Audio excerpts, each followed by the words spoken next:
അള്ളാഹുവിന്റെ റസൂൽ സല്ലല്ലാഹു അലൈഹി വസല്ലമിന്റെ ശറഫാക്കപ്പെട്ട ശരീരത്തിലുണ്ടായ മുടി, അവിടുത്തെ ശരീരത്തിൽ പൊടിഞ്ഞ വിയർപ്പ്, അവിടുത്തെ ശരീരം സ്പർശിച്ച വസ്ത്രം, അവിടുത്തെ ശരീരത്തിലുണ്ടായിരുന്ന നഖം, അവിടുത്തെ ശരീരം സ്പർശിച്ച വസ്തുക്കൾ, അവിടുത്തെ ശരീരത്തെ എന്താ ജമാഅത്തെ ഇസ്ലാമിയുടെ ആള് പറഞ്ഞത്?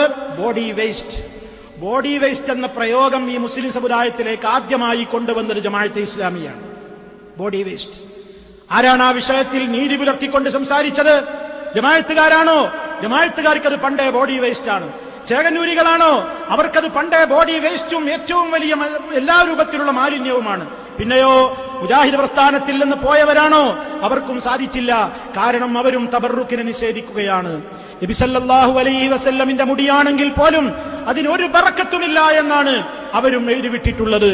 അതെ, നമ്മൾ മനസ്സിലാക്കണം, ഹദീസ് നിഷേധത്തിന്റെ നാമ്പ് ഹൃദയത്തിലുള്ള മുഴുവൻ ആളുകളുടെയും സ്വഭാവം നബി സല്ലല്ലാഹു അലൈഹി വസല്ലമിൽ നിന്ന് ഉള്ള യാഥാർത്ഥ്യങ്ങളെ പോലും അംഗീകരിക്കാൻ സാധ്യമാവാതെ തള്ളിക്കളയുന്നൊരവസ്ഥ പലർക്കും ഇന്ന് ദഹിക്കുന്നില്ല.